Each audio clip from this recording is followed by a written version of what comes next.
I'd like to call to order the Committee of the Whole meeting for Tuesday, July 9th. First item on our agenda this evening is roll call. Baraza. Here. Lancey. Here. Beck. Here. Pieper. Here. Sofa. Here. Wolf. Here. Barron. Here. Lehman. Here. Ayazi. Malay. Here. Ewer. Here. Cerrone. Vocal singer. That's 11. Right. You know that Alderman Vogelsinger and Cerrone believe they'll be here late. All right. Up next is a reminder to speak directly into the mic. If you come up tonight to use the mic at the podium, just make sure it's adjusted and you can see the green light on when you're talking. Next item is items to be removed, added, or changed. Do we have anything for this evening? No. Oh, okay. And then we will move right on to matters from the public for items not on the agenda. Does anybody in the audience have anything for not on the agenda tonight? Okay. Hearing nothing, we'll move then on to next item, which is consent agenda. Alderman Beck. Your Honor, the consent agenda reads as follows. Resolution 2024-100-R, adopting the latest version of the Kane County Natural Hazards Mitigation Plan. And for approval, the COW executive session minutes for April 1st, 2024, purchase or lease of real property. The COW executive session minutes for May 6th, 2024 on litigation. And the COW executive session minutes for May 20th, 2024 on personnel. And I would move we would approve the consent agenda as read. Second. Motion by Beck, second by Sulfa. Any comments? All those in favor? Aye. Opposed? Okay, motion carries 11-0. All right, then we'll move on to item 6, which is ordinance 2024-050, grant a variance for a garage at 1111 North Washington Avenue. True. Thanks, Alderman Wolf. Yes, tonight's first item is a variance for 1111 North Washington. This is a situation where it's a lot that was originally developed in the county that doesn't have street frontage, is looking to replace a two-car garage and a shed that's currently located in front of the house with a three-car garage that's designed to match the character of the building that, or the residence on site. The Zoning Board of Appeals did find that there were unique situations on the property and that there basically would be a practical difficulty in complying with the zoning code. The applicant, or essentially the variance is to allow the garage to be located in front of the property because section 2.1 106A2 requires that basically the garage either be located in the rear half of the lot or 6 feet behind the front plane of the house. The existing garage does not comply with that. Basically, the applicant indicated through their application some of the difficulties in placing the garage at a compliant location, which would have required tree removal, some expensive additional driveway improvements to meet that, as well as they probably would not have been able to get a garage of the size comparable to what they have presently. At the hearing, there was one member of the public that was asking for clarification on the location. Once they found what the location was on the map, they did speak in support of the variance. And one letter that was received from one of the adjoining property owners that spoke in support of the variance was also put on file. The zoning board, like I said, did find that the findings of approval were met, and they did recommend approval. And staff does recommend approval of ordinance 2024-50 tonight as presented. The applicant's representative, Steve Silling, is here tonight to answer questions. Anybody have any questions? I think it's an interesting garage. I think it looks, fits the area. Be a fine addition there. It's not even on the road there. Right. It's tucked back behind those buildings, so I don't see any issues. Okay. If there are no questions, then I'll make the motion that we recommend to council ordinance 2024-50, grant of a variance for a garage at 1111 North Washington Avenue. Second. Motion by Wolf, second by Malay. All those in favor? Aye. Opposed? Okay, thank you. Go on to council with positive recommendation for next Monday night. It can be. Yeah, Yeah, it should be. absolutely. All right. Sure. Thank you. Thank you. Okay, then we move on to the next item, which is Resolution 2024-96R, authorizing execution of a professional services agreement with Housing Levine and Associates for South River Street Corridor Study. Drew? Yes. So back at the March 4th City Council meeting, the City Council did give direction to negotiate a professional services agreement with Housing Levine for the South River Street Gateway District Corridor Study. During the committee review of the RFPs, there were several items that the committee felt favorably that should be included in the contract for the study. Those included what was the optional gap analysis, the community engagement component, and there was discussion through some of that meeting about zoning implementation that did come up as well. Like I said, at the March 4th meeting, the committee did express a preference for Housing Levine, so we did begin negotiating that contract. There is within the memo breakdown of the scope, the steps and the costs that were identified. The original RFP did specify amount about $72,000 that excluded that community engagement and gap analysis. And I'll discuss the zoning proposed zoning action of step 8 as well later on in the discussion tonight. But those are items that have added to the cost, which is now at $153,600. There is within the memo a breakdown of where some of those changes in costs come up. Through step 2, the community engagement section, that is to have basically the website function. It's the surveying component, the map social item that was used successfully with the downtown plan. It does include stakeholder interviews with basically property owners and other stakeholders in the corridor. And it does have within it a step for an open house in that earlier stage of information gathering. Item 4C that's identified in the memo, one of the items that came up through the conversation and review of those RFPs was having additional outreach events. So what's included in the contract is 2 pop-up events, basically one in the corridor, or it could be 2 in the corridor, it could be one at the farmer's market and then one in the corridor. So that's what that particular item and that commensurate cost increase is for. The gap analysis at about $18,000, that is the step to basically do what the viability of the recommended actions would be or recommended changes in use would be to demonstrate that basically what the plan recommends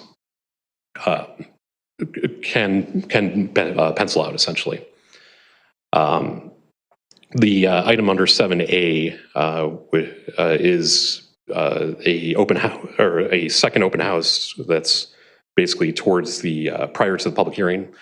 We did find with the downtown plan that was a good way to get feedback before the formal hearing process started of the full document. So that's where we did include that within the RFP or within the contract as well. The last item identified in the memo, which is about $28,000, is the development of a revised zoning code. We do know that one of the items that probably will come up through the course of this, or through the recommendations of the plan, will probably be changes to the zoning code.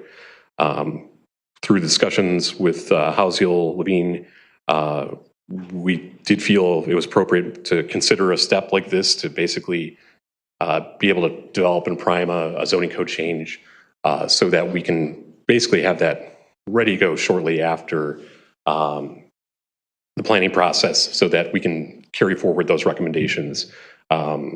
It's something that staff might be able to do, but in terms of trying to balance workload, knowing complicated nature of some of the things that we might be wanting to see with changes in the zoning code.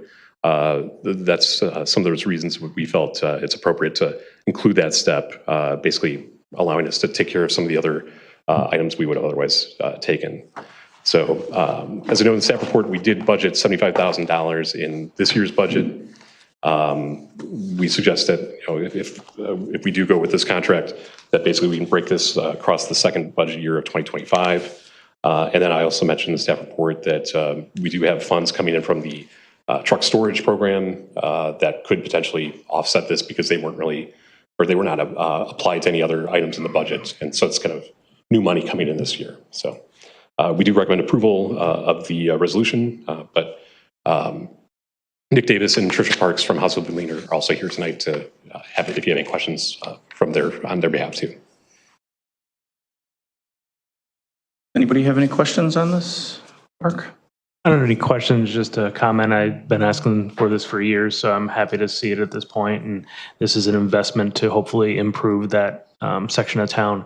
It's always been one of those things that's bugged me about driving into town, is it's not a great entrance. So this is an investment that I would support. I would agree with that. I think that's something that, the entire time I've been on the council, we've talked about it a few different times, but we've never really done anything about it. So I think it's important that we do look at it a little differently, come up with a plan, and then try to implement that and really make something happen down there. Anybody else? Well, the plan is to have it to be completed like 15 months, I think I saw there. So what's a date? When would they be starting? When we finish, I guess? I think we would, without me doing the math. yeah, we would be trying to, I think, get underway in August with a positive action by the council. And I believe it is 15 to 18 months or thereabouts. So. Talking next a year from the fall. Yes, and I think it's like 3 or 4 months with the zoning component. So the plan might be done earlier, and then the zoning component coming in after that. So Looking by the end of 2025. yes. Other questions, comments? Okay. If there are none, I will make the motion that we recommend to council. Let me back out of this 1 second.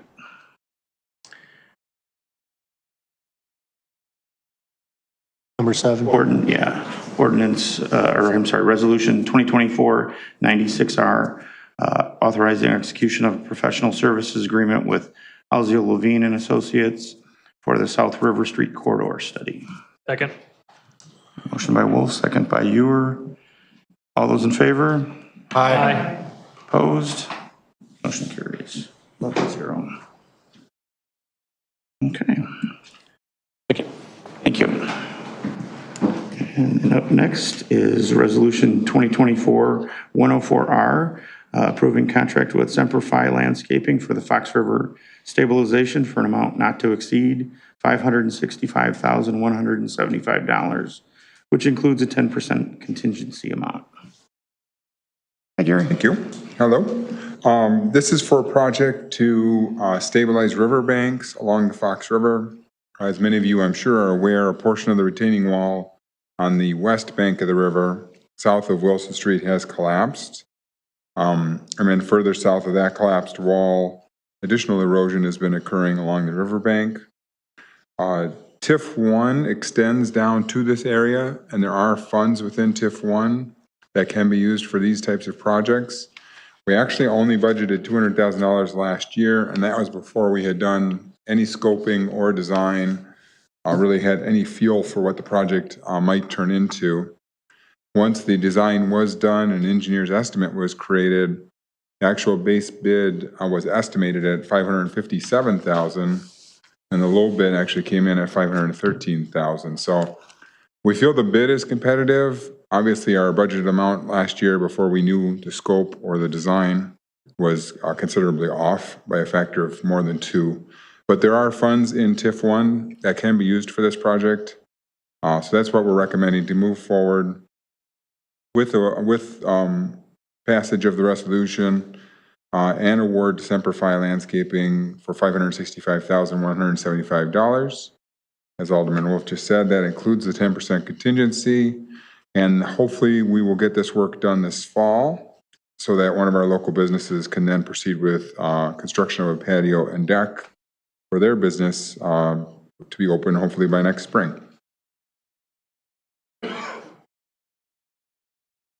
And this is one of those things I think that we've talked about, and I'm glad that we're getting it done. I'm not happy that it's way more than we thought, but it is the riverbank and it is a long-term, hopefully, solution to some of the erosion and problems along the river. Any other comments? Somebody care to make a motion on this one?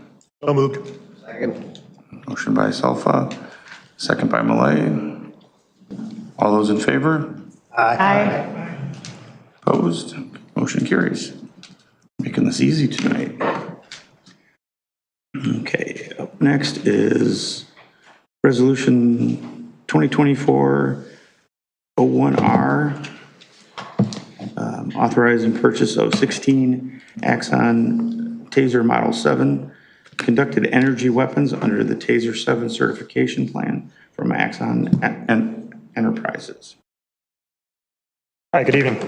Evening. I'm going to try not to hit the keyboard tonight. Yeah, the police department is requesting authorization to purchase 16 Axon Taser 7 conducted energy weapons with battery packs and holsters for 40 officers, which also includes smart cartridges, hook and loop training suit, a data port download kit from Axon Enterprises. The package is a 5 years of full replacement warranty coverage with unlimited training and duty cartridges. The purchasing program, this is a purchasing program and not a lease agreement. And the Taser 7 certification plan carries a one-time cost of $101,347.20. Just to give you some background, in 2017, the department purchased 12 tasers from Axon. We're still using those tasers. They're well beyond their service plan. We have issues with them falling apart, and I'll explain to you in a minute why we're still using them and why we haven't purchased these already this year. The approved budget for 2024 for Taser 7s was $87,003. So this item would be $14,344.20 over budget. And the increased cost is primarily due to we did a survey of other agencies that are currently carrying the Taser products and found that we were basically the only organization that wasn't mandating that all of our officers train and carry Taser. And so we're asking for an additional, from Taser, an additional 20 training bundles and 20 holsters. And that's the main reason why the price is $14,000 over budget.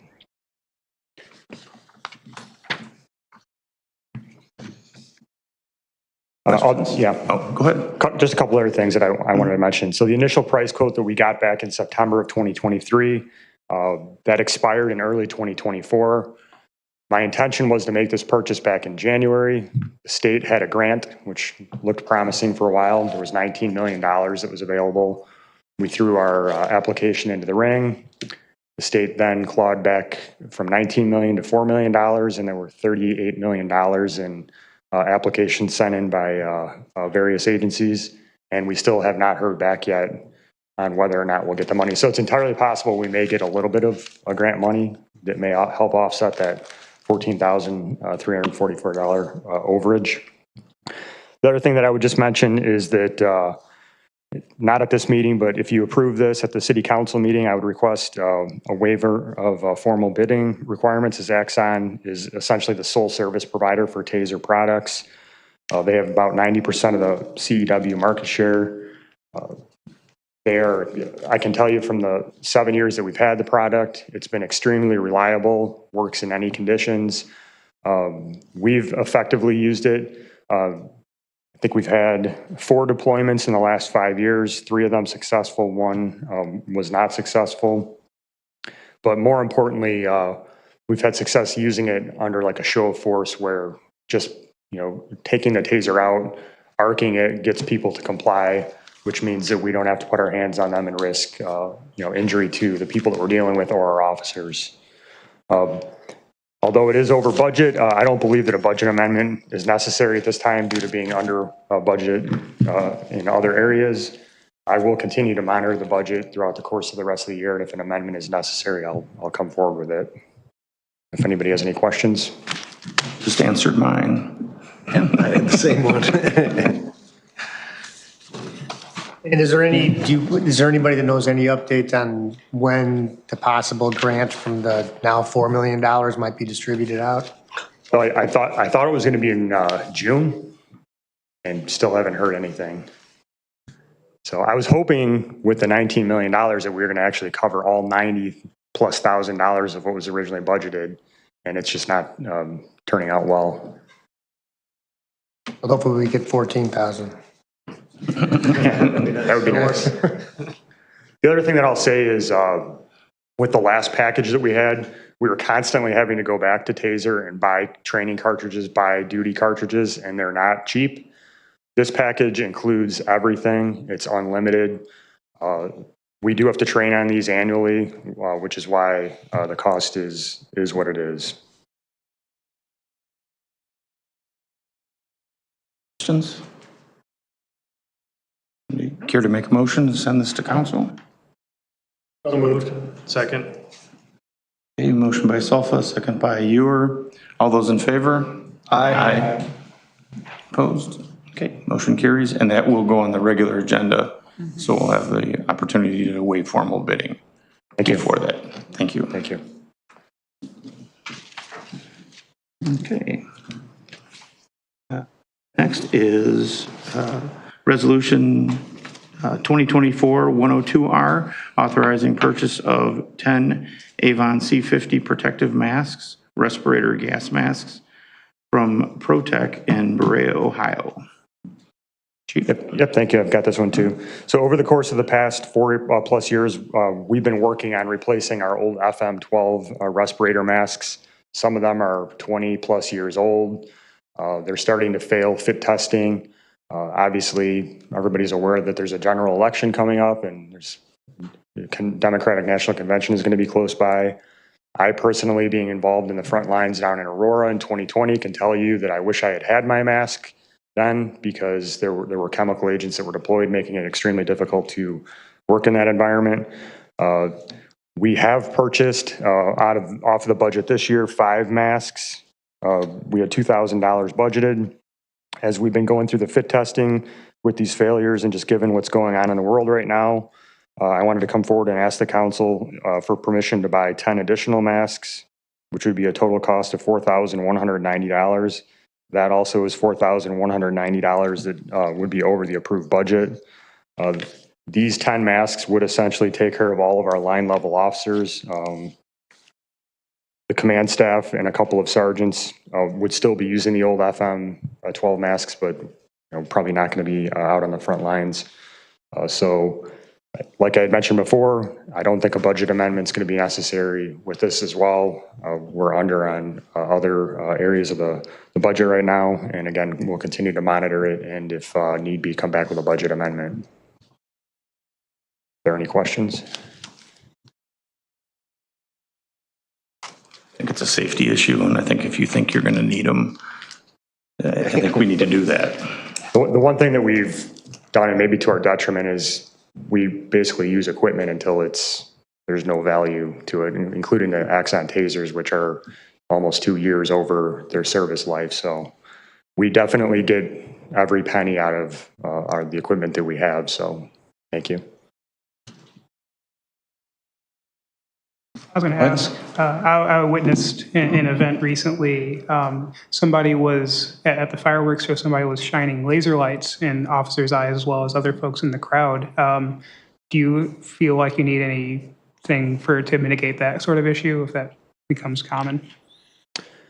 Yeah, I know there are protective glasses or goggles that can be worn. Hopefully this is an anomaly.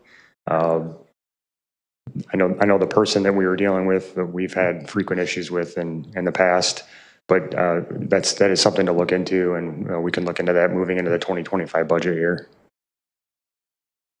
Ask, I thought I'd bring it up. Yeah. Yeah, I want to just strongly encourage the council to take up the chief's recommendation and approve this.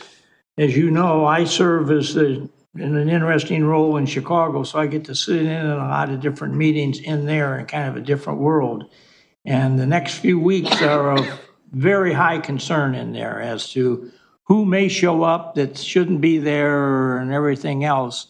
And because the Milwaukee situation and the Chicago situation are just a couple weeks apart, there's some concerns that some of the real troublemakers may come for both.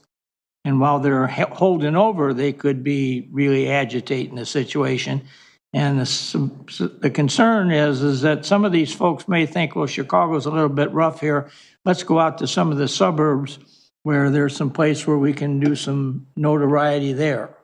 And so I'm not sure we're immune from anything here, and I just think it would be very good for us to have as much of this stuff on hand. How quickly can you get this stuff? I guess that's... A couple of weeks. Okay. The other thing I'll say about the price on this, in taking a look at other companies, this is the lowest price that's out there for these masks. I just want you to have this stuff. Yeah. I'm worried about the price. But... Thank you. Okay. Someone care to make a motion on this one? So moved. Motion by Malay, second by Solfa. All those in favor? Aye. Opposed? Motion carries. Okay. And that can go on the consent agenda.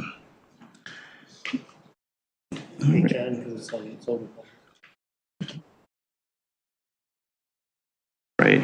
Up next would be item 11, which is Resolution 2024-097R, adopting a local sourcing policy. Good evening. Hello. So as part of the strategic plan, one of the items was to look into adopting a local sourcing policy to support the local economy. And also, although it wasn't listed, I was in the work groups where they talked about, well, it could also save on, help the environment with less shipping, possibly, although it's hard to know whether or not that would be impacted. But this was put together for you to review and see if you have any comments or questions on it. Anybody have any comments or questions? I guess I would say this is one of those things that I think has been talked about for a decade or more and just never really got to it. And now I'm kind of happy that it's actually there and something that we'll think about every time we go to purchase something. There are obviously not all vendors in the local area, but this is more of, I would say it's more of a recommendation when you're looking to purchase your supplies or services to look to the local and regional economy first.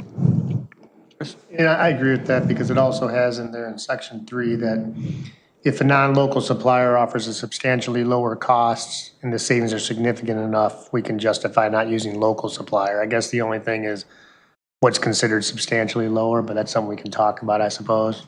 Right. I didn't want to put a percentage in there because if it's just if it's a small purchase, you know, maybe it'd only be a few dollars, but if it's a larger purchase, even a small percentage is something to discuss.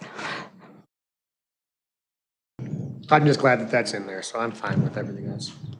I mean, I think the folks that are actually buying stuff can use their judgment. You know, it's not like everybody on city staff buys things, right? You know, so.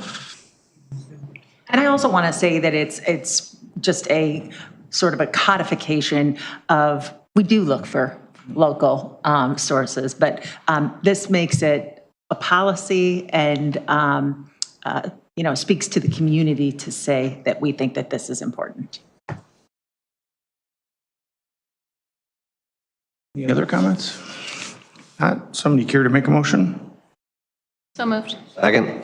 Motion by Beck, Second by Malay. All those in favor? Aye. Opposed? Motion carries. And you got the two of them. All right, thank you. And what about, do you want that on the consent agenda or the regular agenda? Put it on the consent agenda. Okay. We can talk about it just so that that gets broadcast out a little bit more. Okay. All right, up next is item 12, which is resolution 2024-98R, authorization for a budget amendment for the food pantry for $2,100,000. And so what this is just budgeting for the full amount of the grant and expenditures for the food pantry. When we were initially doing the budget, we didn't know what we were going to find or what we were going to do. And so we had just picked a number that we thought we might be needing. And then this building came along that you've already approved after the fact, but there will still need to be other modifications to the building. And so this will provide the full budget amount of the grant. And just in case anybody's wondering, they don't cancel each other out. We have to do one as a revenue and one as an expenditure.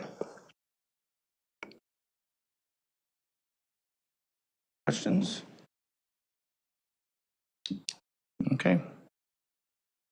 Ready to make a motion to recommend this to council? So moved. Second by and second by Sofa. Thank you. All those in favor? Aye. Opposed?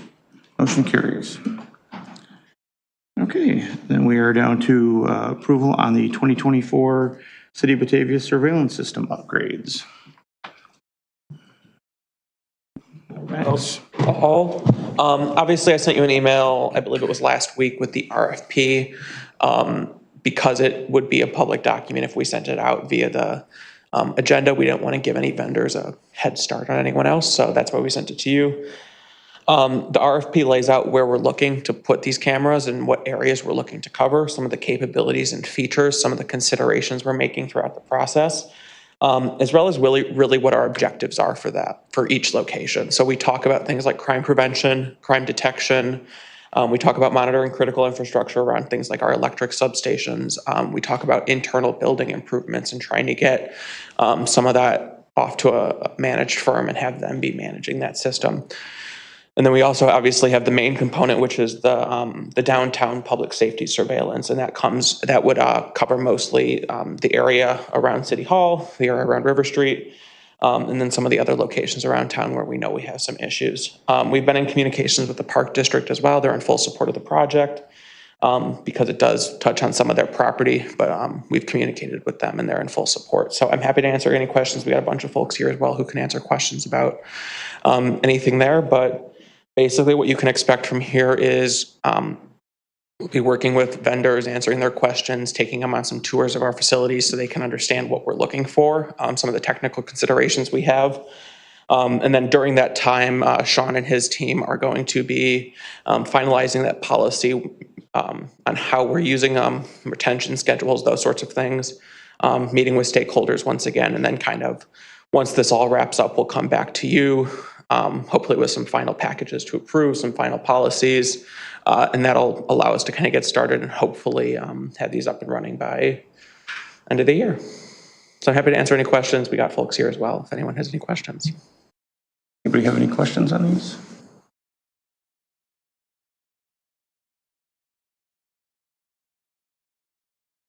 Comment, I said this the first time we started talking about this, I'm just still not sold on having them in public places. Just that slow erosion of privacy, and I get, yes, there's cameras everywhere, but I don't want to be part of it, that part of it, so that's the only reason I'll vote no. Anybody else? Abby? I am on the fence to the points Mark just brought up. I do support them at places like our substations and other infrastructure where I think that would come in handy. I'll vote to move this forward because I know there'll be a lot more conversations as we talk about policies and protocols and final placements as we get numbers and we look at what this costs. So. To that, to that point, we did ask for, as vendors are submitting their RFPs back or their proposals, to break it down by section. So ultimately, when it comes down to it, you will have votes. So like, we'll get pricing for the substations, we'll get pricing for internal cameras, we'll get pricing for the police department, pricing for so-and-so, and then you can decide kind of how you want to do that.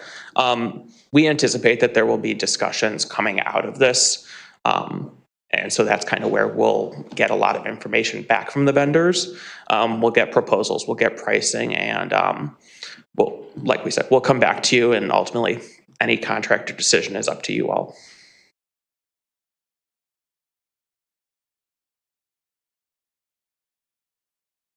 Yeah, I'll just say as somewhat of an expert in this field, I mean, the way it's written, and Max and I had talked about it, we will get a broad spectrum of the different ways people can kind of, you know, skin this cat. So there will definitely be more discussion. I think there's, I think there would be a preferred way, you know, where it's not going to cost us year over year over year, you know, time and time again. I think that's where it starts to get really costly. And then we can also look at some of the capabilities, you know, to some of Mark's points of the actual cameras themselves, of the actual video management software platform, to make sure that in said areas where we want to be privacy conscious, we are, you know, and it doesn't necessarily need to be broadcast to the public, except this is on TV, but you know what I'm saying? You know, they're still going to see cameras, right? So when you're out and you won't necessarily, so you'll kind of have that sense of security, or we don't have them see them. You know, there's all sorts of different ways to do this. So I'll be interested to see what vendors come out, what they put together. You know, I'm much more concerned on an infrastructure side of things than anything. I think that'll probably be potentially the most costly. If you know, it depends on what technologies they go with. So it'll be interesting to find out. Well put together, very, very thorough. You know, kudos on that. So, you know, after this portion of it, I think we can put some more specifics to it, and then even potentially, actually, I don't know how the city would want to do it, but I would even think this is more of like a design phase, and then, you know, there's a build phase of it as well that could even go out to RFP once we understand. Or was this intended to be design build? I would say this would be design build. However, with any RFP, we reserve the right to kind of, we don't, if we can send this out, we have no obligation to actually award something. So if we don't get something back that fits what we're looking for, and the way we wrote this was designed to focus on capabilities and functions of specific locations and really those objectives. So, you know, in certain areas we're focused on car versus pedestrian crashes. And that's something that we have seen. There may be hit and runs and stuff. That may, from a vendor perspective, carry a different type of camera than a single point entry to a building. So those are things that we're going to kind of leave it up to the vendor, how they do that. We want to let them use their expertise and design what we're looking for with our capabilities and our functions and all of that. To your infrastructure point, we do know that that will be a significant factor in the design of the system. Some of our locations easily facilitate fiber connections. You know, if it's in a building or outside of a substation, we already have fiber running there, and there's a lot less work to kind of get it hooked up. But if it's just a light post in downtown, we have far fewer options. We can't really run fiber cable if it's not already there. That would be extremely cost prohibitive. There's tons of ways to do it. The good thing is point-to-point systems are getting better by the week, it seems. I used to stay away. I mean, so it'll be interesting, yeah, definitely, to see how people come back, and then to see where cost lies day one versus cost day two. Those are always the things to look at here, you know, and what you can get bang for your buck day one rather than having some kind of reoccurring fee with whoever. But yeah, we'll see what they come back with. And our hope is there with it being a larger scale project that incorporates things like electric, fire, and all of these. We may get more vendors, which will give us more ways to do it. and hopefully some better pricing with that. Yeah, So, I mean- whereas if we were just looking for 5 cameras, we might not get the same quality of vendor either. Oh, 100%. So we're hopeful that with doing it this way, the library just did they're doing an RFP as well for some of their internal surveillance systems. They got a handful of vendors. We've been in contact with some of them as well, and we'll kind of keep an eye out and make sure it gets promoted. And The only comment I would make is that we might get consultants that are bidding this. Because like the way it's written to me, the way I would see it is, you know, because Naperville actually just put one of these out, and that was for design, right? So you have a design phase, that's the consultant side of the business, and then you have, you know, and then it goes out to bid after that for the build side of it. I would think a consultant is going to bid this portion because an integrator isn't going to come out here and design the whole thing and then potentially lose it. You know what I mean?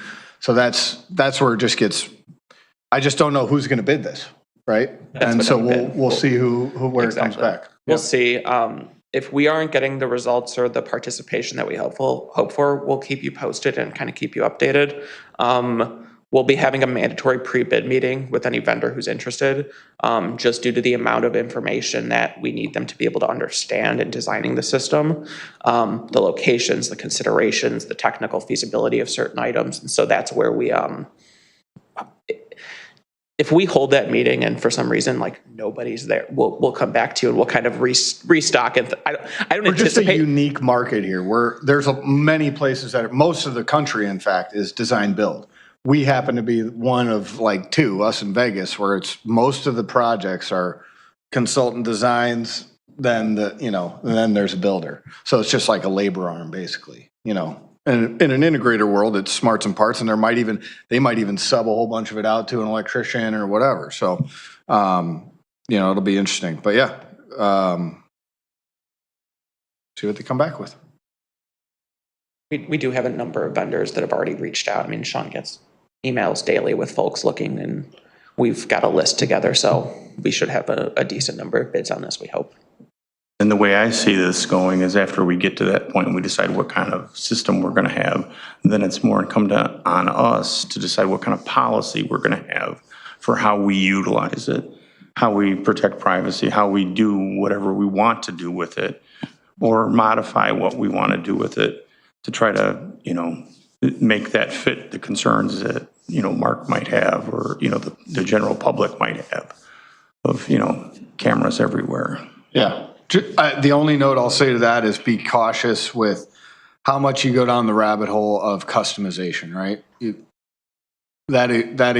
need really good people to implement all of that, make it work, and then make it work successfully over time, So I see it every day. People get sold on all sorts of stuff, and then they come back and they go, well, I have image, but none of my little analytic things that you said you were going to do are actually working. So it's because the integrator just plugged the camera in and ran away after that, So I've dealt with that. Yeah.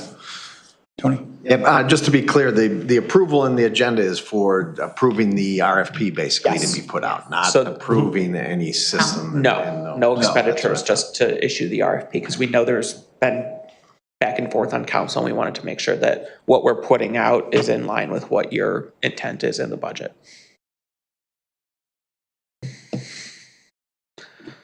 All right, that should get out later this week then, if you guys approve it. Okay, thank you. Do we need to have a formal vote on this? That would or be good. Yeah, just a voice vote. Okay. For an approval on the RFP that we were sent and sending that out, I'll make that motion. Second. Second by Malay. Roll call, please. Raza. Aye. Beck. I'm sorry, Lancy. Aye. Beck. Aye. Pieper. Aye.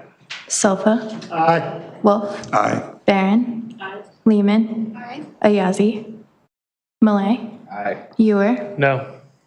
Saron. Aye. Vogelsinger. Aye. So that's 12-1. It should be 11-1.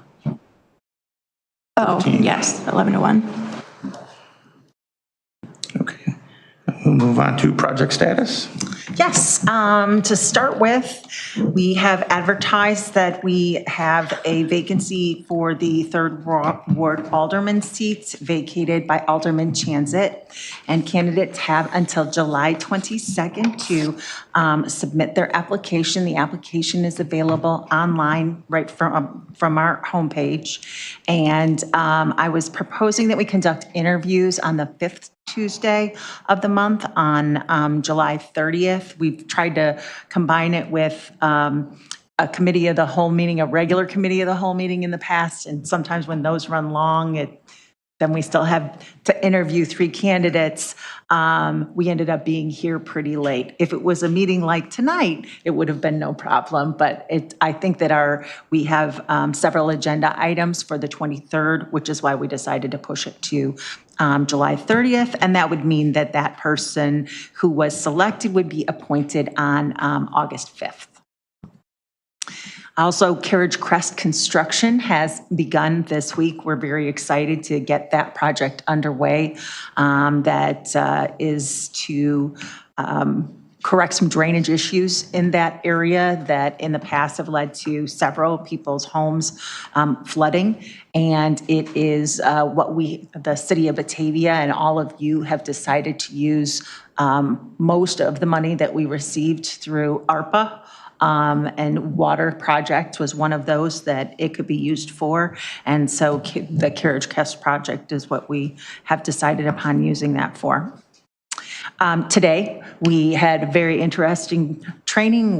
King County OEM, Office of Emergency Management, was out here to talk with and train 30 of our employees on the incident command system and the operation of our EOC, which is the Emergency Operations Center. It's part of a larger project to update the city's emergency preparedness plans, and also it is anticipation of a tabletop exercise, which we will engage in, again, in conjunction with King County Office of Emergency Management in August. And thereafter, we will have a meeting to determine how that went and if any further adjustments need to be made to our emergency operations plan. I'd like to thank Max for his efforts in coordinating, getting this training scheduled and being our primary point of contact with OEM to make sure everybody has the training that they need and coordinating all of the efforts with multiple departments. So thank you, Max.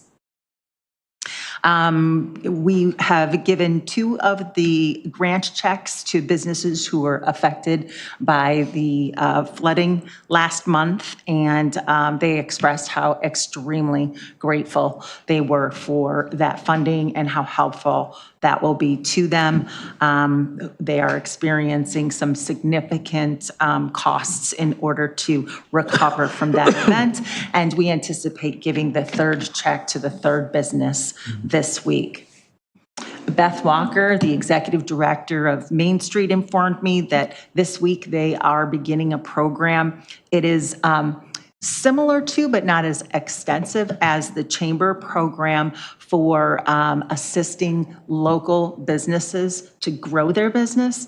Here in the city of Batavia, Main Street has partnered with a marketing professional to provide a combination of in-class work as well as hours of consultation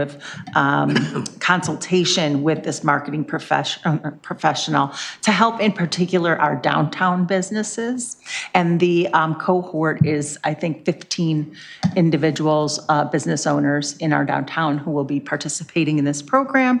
And the city of Batavia provided about $3,600 from the what we called our ARPA funds to help business, but we're really using the general fund to do that so that we can have the maximum flexibility in the way that we use those funds. But this is the first time that they're running this program, and so we're anxious to hear feedback from the businesses about how valuable they find this.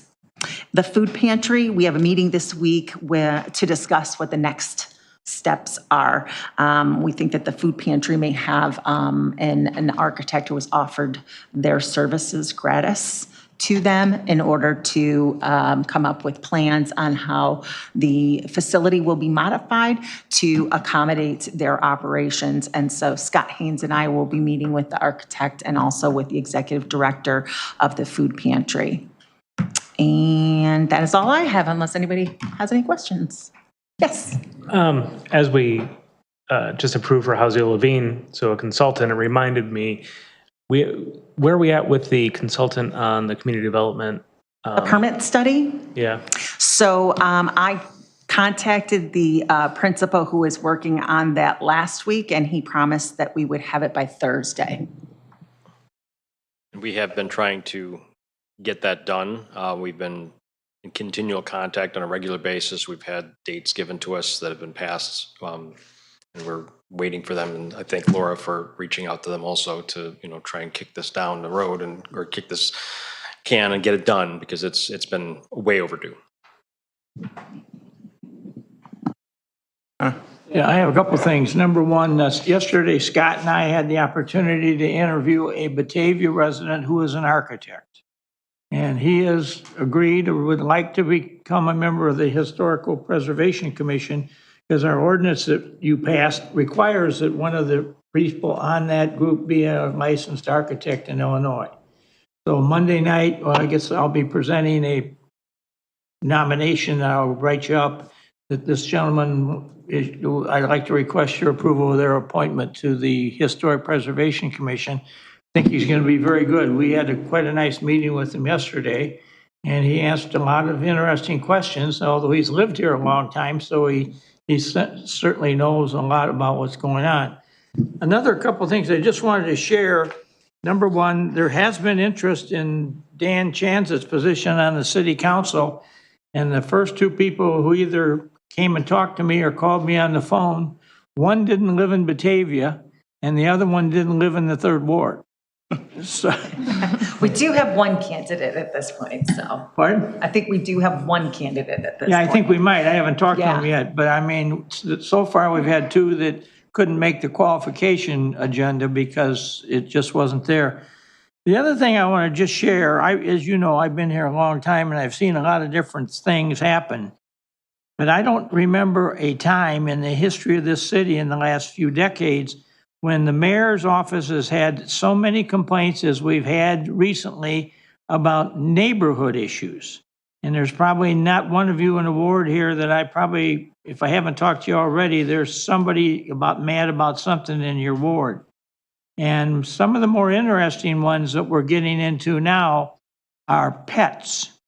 And we have somebody that's claiming that there's one person in town that has an extraordinarily high number of cats in their house.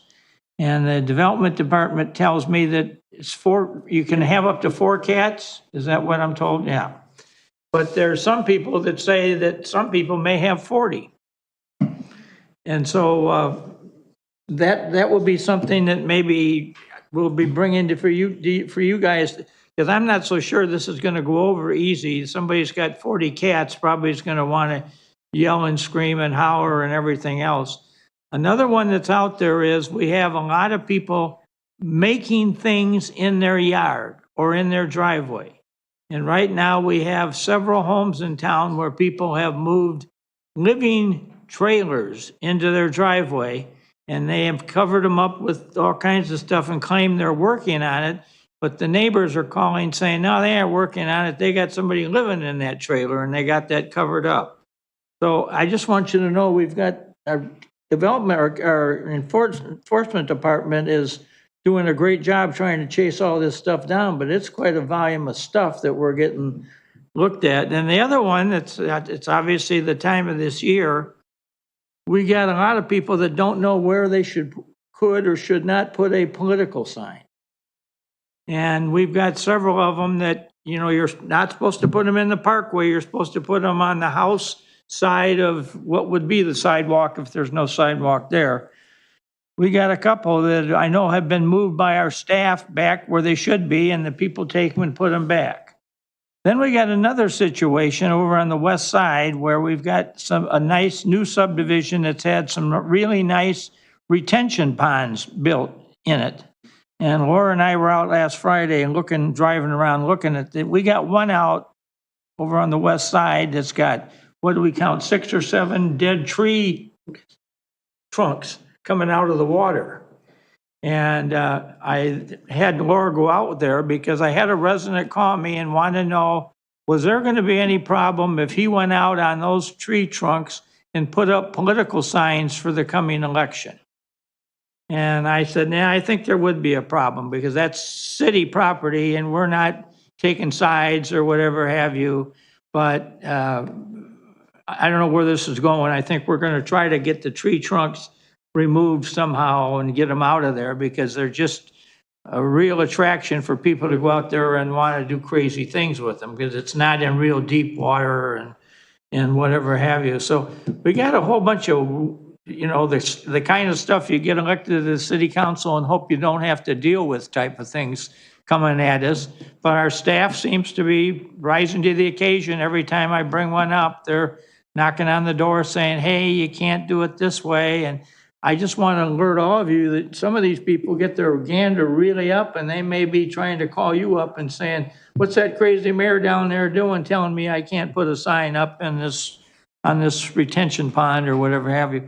We also have a business that's in the flag making operation. Great people, but I think they've figured out that there are certain political flags they can make that are big sellers. And so they now have want to put up some more flagpoles so that they can advertise, I think, their variety of political signs that they can make for you. So it's a never-changing world. I mean, it's an ever-changing world, and I've never seen such different things happening in Batavia as we have in the last 3 months, 6 months, whatever it is, with all these people with these crazy ideas. So if you got any, feel free to share them with me because I've heard of more crazy stuff than I've heard of in a long time, and I've been here a long time, but there's a whole bunch of people that have different ideas on a variety of stuff, and I don't see them coming down here and sitting in the audience and yelling and screaming, but there's a lot of people that, then you get the neighborhood thing where the neighbor across the street doesn't like what the guy thinks he's doing. And so I mentioned earlier some of the stuff I'm hearing in Chicago about the things that are about to happen in there. And, you know, I guess they've activated the National Guard to the fullest degree already, and they've got a whole bunch of stuff already to flow in there. But they're saying that they've never seen the crazy things that people are saying they want to do and hang from the sides of buildings and do real crazy stuff. So this next few months could be a real interesting time with the presidential election and the people who have very extreme viewpoints on what it is and is not supposed to be. So it'll be fun times here in Batavia and throughout Illinois, I have a feeling, but we're going to see some stuff we've maybe have never seen before. But we got a great city staff, and I'm sure we can handle it. But I'm glad the chief was here talking about the subjects he was tonight because he needs everything he just asked you for, I'll tell you that. Thank you. Anybody else? Any others? Leah?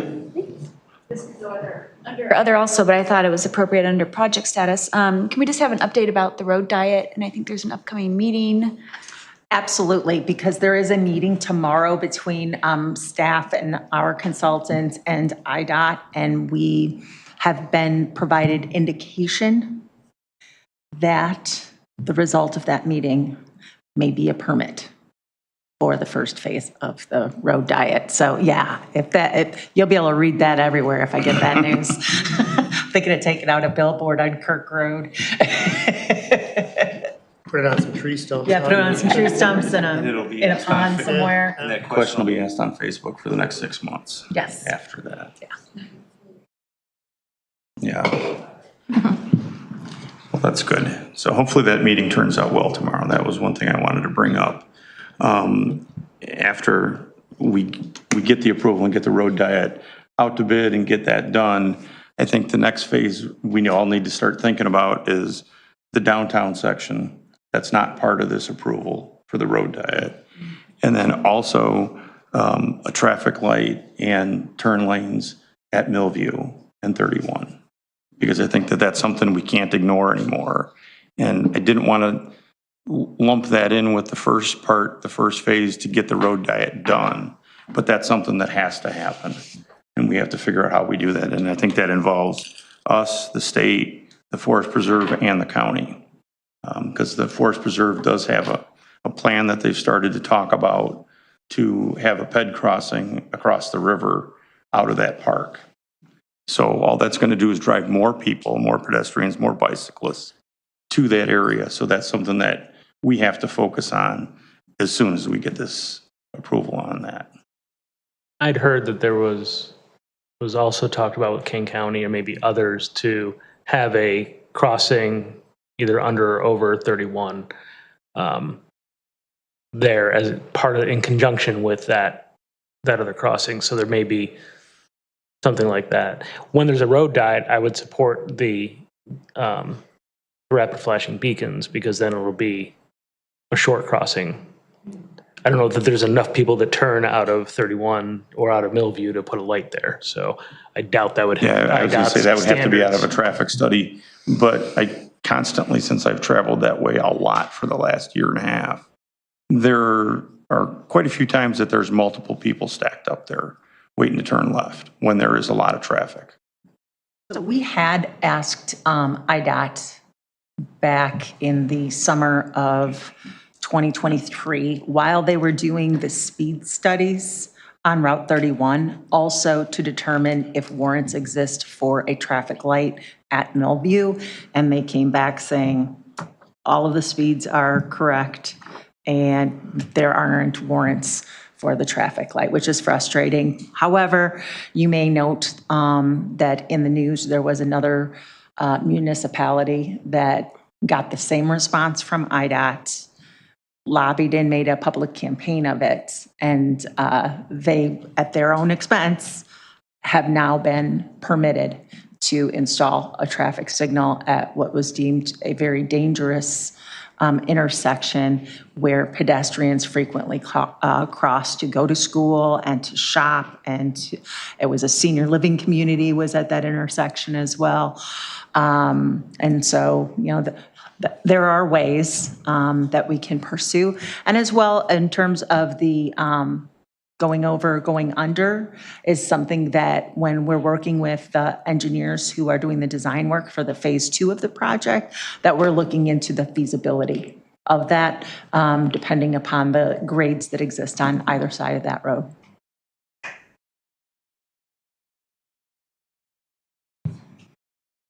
Anybody else have any others? Okay. So one real quick thing, as you know, you upon your approval, and the mayor appointed me to the TRICOM board, and tomorrow is the first meeting. I actually went out there today and met with the director of Schill Street, and it's a very impressive operation. But I will be attending the meeting, representing all of you and the council, along with the chair of the committee, Chief Hansen. So I look forward to that. So. Okay, and on that note, I'll ask for a motion for adjournment. So moved. Second. Motion and a second. All those in favor? Aye.